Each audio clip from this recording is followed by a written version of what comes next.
Ada hal di dunia ini yang tidak bisa manusia dengar, ada hal yang tidak bisa manusia lihat, tapi ya itulah misteri ilahi kalau kata Ari Lasso ya.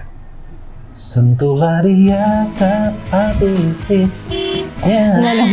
Salah ya? Salah dong. Dan kali ini kita kedatangan lagi konsep yang sempat hilang di program horor favorit kalian dan program horor favorit teman-teman semua Universitas Bina Nusantara yang ada di Bandung, Solo, dan di Jakarta di Alam Sutra. Ya. Yuk gabung Binus. Oke, di mana ya kalau bukan di? Aku takut.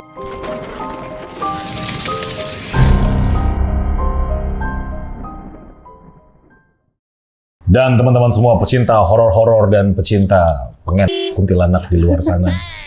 Kali ini kita balik lagi ke sebuah konsep Maha Aku Takut dengan kehadiran bintang tamu. Dan ini ada anak saya, keponakan lah sebenarnya, ponakan ya. Dan dia ada kisah-kisah horor dan katanya banyak kisah-kisah horornya. Benar. Ada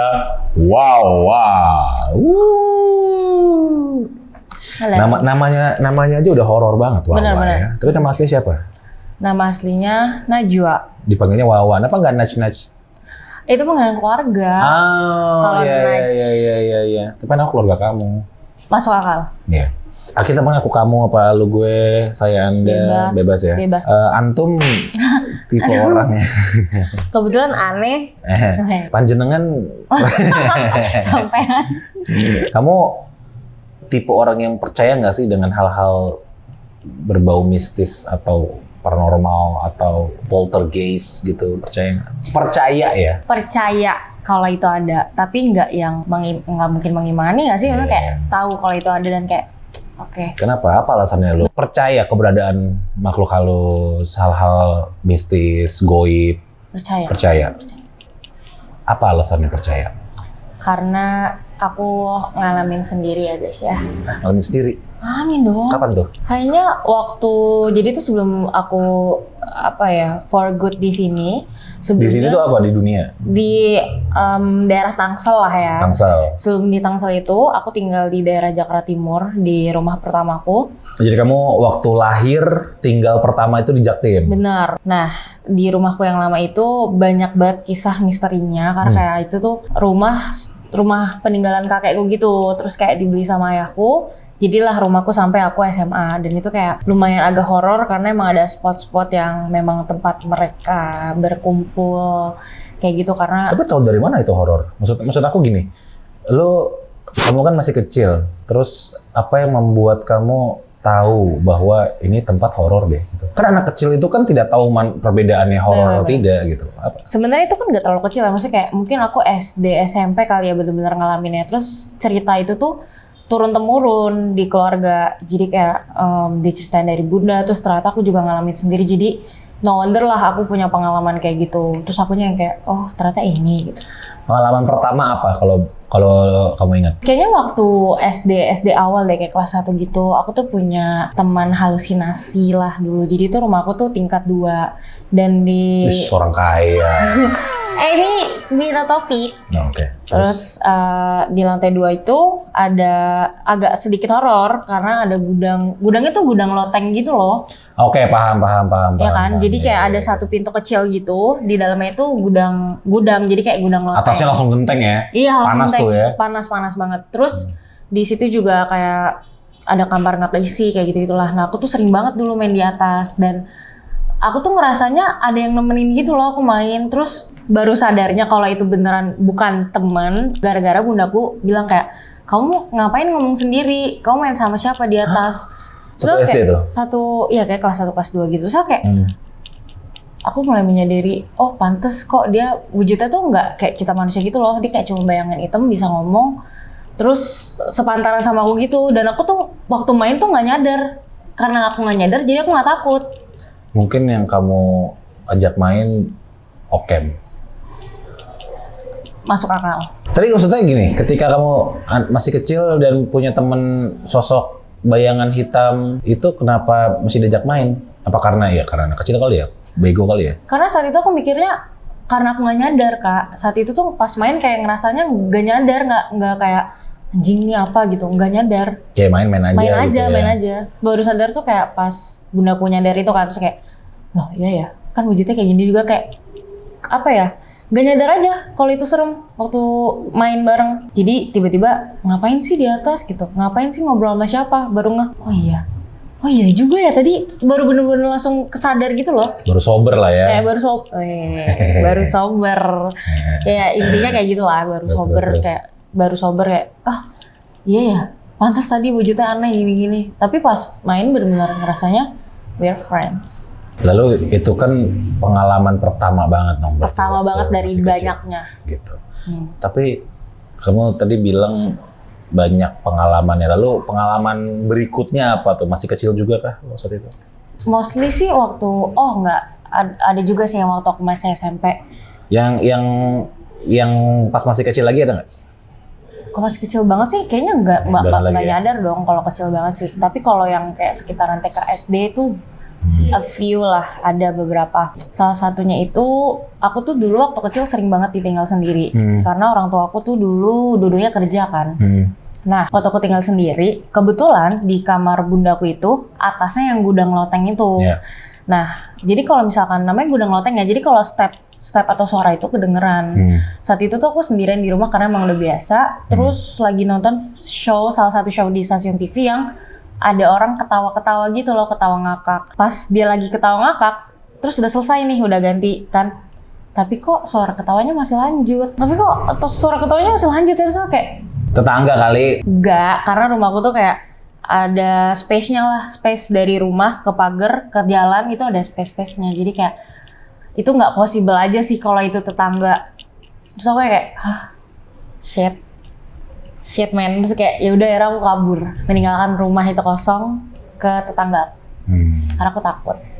Aku takut. Lalu apa yang terjadi pada kamu setelah ibu ngasih tahu bahwa temanmu tuh tidak nyata? Apakah tetap main ataukah jadinya nggak main lagi atau tiba-tiba menghilang gitu? Tiba-tiba menghilang. Tapi yang bisa ngelihat itu ternyata teman-teman aku yang biasa nyamperin.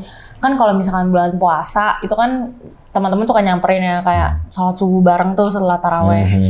Setelah sahur kita sholat subuh bareng. Nah mereka itu jadi dari pagar aku tuh ada kayak space untuk ngintip dan manggil gitu loh. Dan itu tuh langsung menuju tangga mau ke atas. Nah setiap mereka mau manggil aku, itu mereka abis itu ngomong nih kayak, ada saudara lu ya di rumah? Enggak. Ada anak kecil? Enggak, cuma gue doang. Kok tadi gue ngeliat kayak anak kecil ya, kayak lari ke atas ke bawah terus kayak cepet gitu. Dan itu enggak teman-temanku doang, kadang keluarga aku juga ngeliat gitu loh. Tapi semenjak bunda bilang itu tuh nggak nampak lagi, dia nggak nunjukin diri ke aku. Tapi aku menyadari kehadiran yang besarnya. Menyadari kalau dia spotnya di sini, dia sering kesini. Kayak apa ya, daerah kekuasaannya tuh aku sadar itu ada di mana. Tapi kalau untuk teman kecilnya itu semenjak bunda sadar, dan aku kan jadinya sadar dong, dia nggak nunjukin lagi sih, paling keluarga atau temen yang lihat. Lalu apakah kamu akhirnya takut di rumah yang Jaktim ini? Kalau misalkan sometimes takut, sometimes enggak, jadi kayak setengah-setengah sih. Aku kayak memilih untuk di kamar aja, atau kayak nggak banyak interaksi, atau kayak bahkan aku main aja. Oke, kalau pengalaman berikutnya gimana? Tadi kan sempat mention katanya waktu SMP lebih banyak lagi apa segala macam. Jadi rumahku tuh kayak bukan kebagi dua sih, cuma kayak ada dua spot gitu loh. Spot sebelah sini tuh yang rame, maksudnya rame dalam artian ini ada kamar bunda, kamar mas, jadi kayak rame. Sebelah sini tuh agak spot yang mengerikan lah gitu. Itu spot kamarku, dapur, garasi motor, sama kamar mandi belakang. Jadi kayak kelihatannya kayak kebagi dua gitu loh. Ini spot yang warm, yang sini yang agak menakutkan gitu. Nah aku tuh kamarku di situ. Atasnya itu lantai 2. Lantai 2 aku itu kalau step itu kedengeran ada yang step. Itu sering banget kalau misalkan malam-malam denger ada yang step di atas, padahal aku tahu orang rumah udah pada tidur. Jadi kayak ada step gitu, so kayak karena udah keseringan ya, jadi kayak apalagi sih gitu, apalagi. Dan aku tuh baru bener-bener settle tidur sendiri itu kayaknya SMP itu deh. Nah pas SMP tuh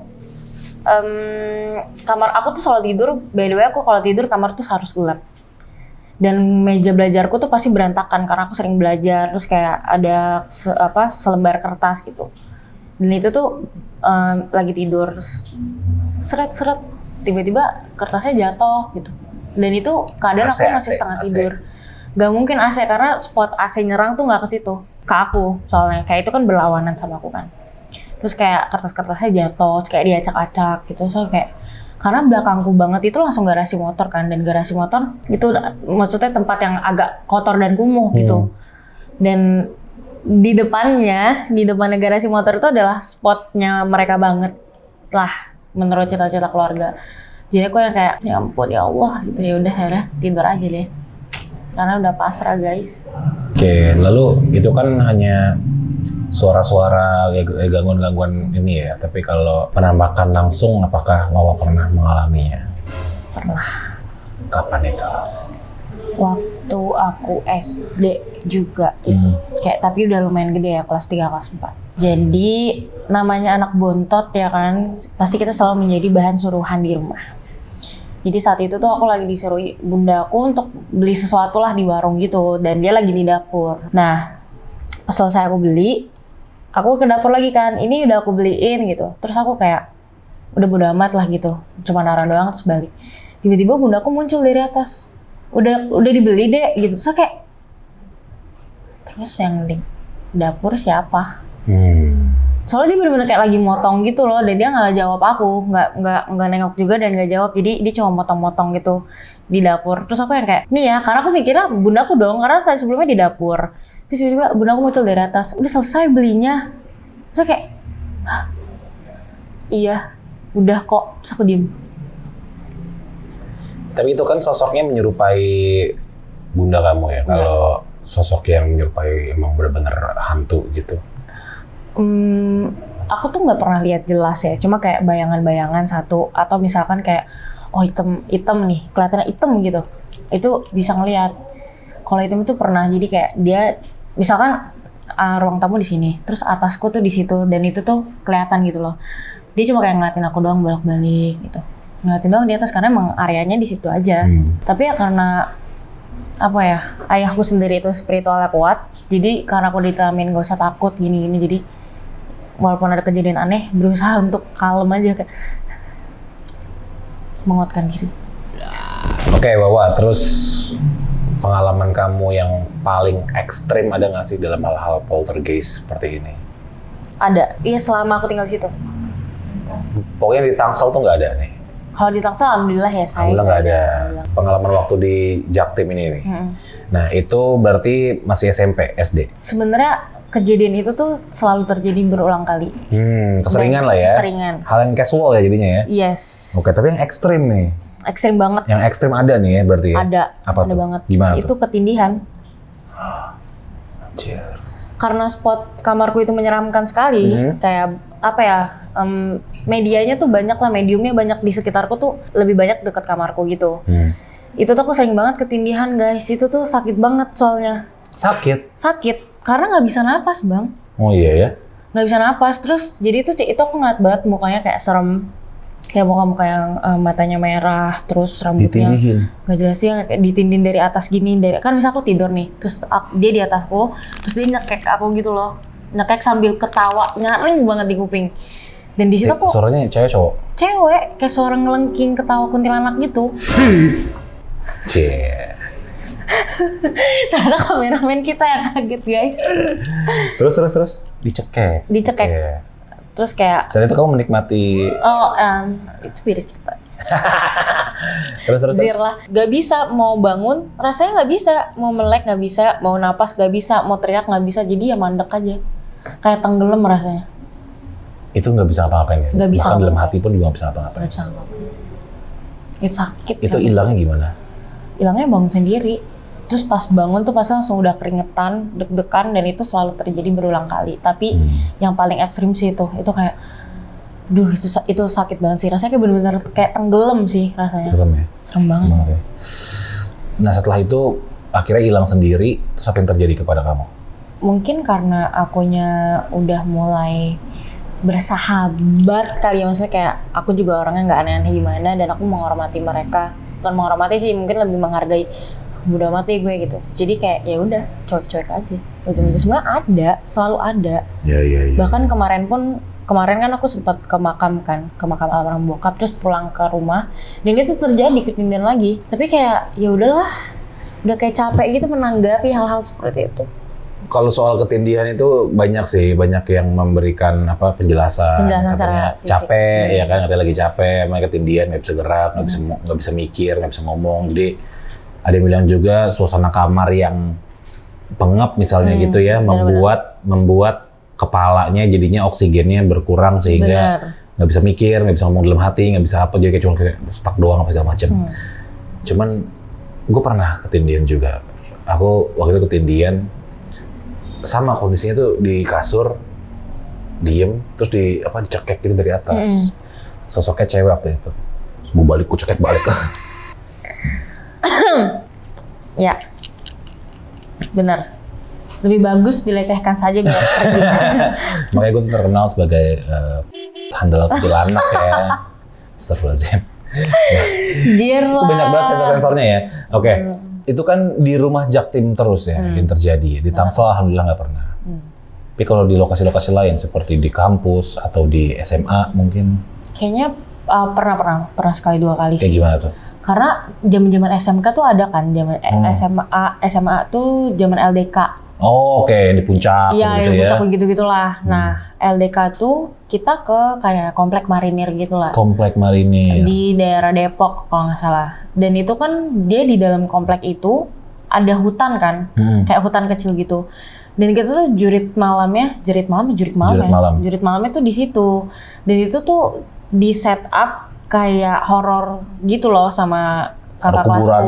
Gitu iya, ya. ada kuburan tuh kayak ada pocong terbang gitu-gitu. Nah, dan itu kayak bener-bener kayak jalan setapak yang samping tuh udah jurang. Serem banget. Itu bahaya tuh dong, ekstrim. Ekstrim banget. Terus kita tuh nggak ada yang nge-guide gitu loh. Harus di depan, harus ada yang nggak ada, maksudnya kayak dari kakak kelas itu nggak ada yang nge-guide. Kita jalan sendiri aja, ada tracknya. Ada misalkan kita mentok, nyasar kayak gitu.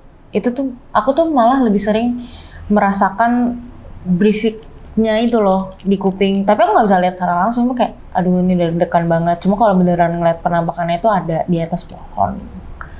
Kayak gitu. Bohong kali. Awalnya juga aku mikir bohong kan, kayak ini kayaknya nggak mungkin deh. Mungkin karena saat itu kan badanku juga capek kan, itu kan malam-malam ya, terus kayak harus mendaki lumpur segala macem ya kan. Terus pas ngeliat atas, kok dia ngeliatin balik, terus ngeliatin sambil jalan gini loh, kayak ngeliatin kita yang sambil jalan. Terus aku kayak nanya kan, coba lihat deh, itu gue doang apa gimana sih? Terus temen setimku tuh langsung kayak, soalnya tuh jalannya setim kan, per grup gitu.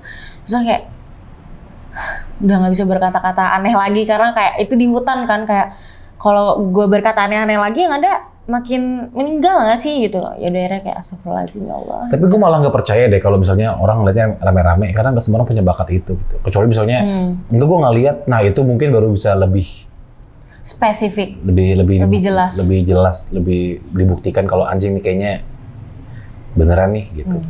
Teman-teman lain nggak lihat gitu. Ya kita anggap yang barusan adalah cerita bohong ya gitu. Anjir lah gitu. Oke, berarti ya gitu lah ya pengalaman Wawa ya. Benar-benar. Oke, ya semoga nggak terjadi lagi lah. Amin. Gitu. Serem nggak sih rasanya? Serem. Jujur kayak exhausted aja jadinya. Ya, berarti kamu makanya itu kenapa pertanyaan di awal tadi jawabannya adalah ya percaya ya dengan adanya hal-hal supernatural karena ngalamin sendiri, ngelihat sendiri, ngerasain segala macam. Ya fine lah gitu ya. Tapi kalau aku dibilang percaya ya kayaknya itu sebagian dari iman juga ya. Mempercayai hal-hal gaib itu kan sebagian dari iman ya. Hal-hal yang kita nggak tahu apa segala macam. Walaupun banyak penjelasan-penjelasan yang seru banget untuk dibahas-bahas gitu. Ada unsur-unsur dimensi, unsur-unsur kayak apakah itu energi yang terbentuk apa segala macam ya gitu-gitulah ya. Iya benar. Cuman ya itulah. Oke, teman-teman semua, dan itu dia cerita dari Wawa, seorang yang memiliki kekuatan kekuatan supranatural ya. Tapi berarti dibilang indigo nggak indigo juga sih ya? Indigo, cuma kayak Indihome. benar. Nggak tahu kan bahasa apa tadi? Mungkin karena kan beberapa dari mereka itu bisa menunjukkan kalau memang energi mereka sekuat itu kan. Jadi memang mungkin aku jujur bukan indigo, mungkin karena tapi energi mereka sekuat itu, jadi mereka bisa nunjukin oh gue dari sini, oh gue ini loh kayak gitu. Dan itu exhausted juga loh buat mereka. Ya semoga pengalaman horor seperti ini tidak terjadi lagi di dirimu dan diriku dan kita semua. Enggak juga sih, aku tuh selalu nyumpahin orang-orang yang nonton video ini saat lagi nonton sekarang lo lagi ditemani oleh banyak makhluk halus. Samping kanan kiri atas cek bawah. Kiri kanan atas bawah, kolong kalian. Lihat kalau ada selimut, buka selimut kalian. Betul. Barangkali ada di kamar mandi jangan lupa dikunci. Benar.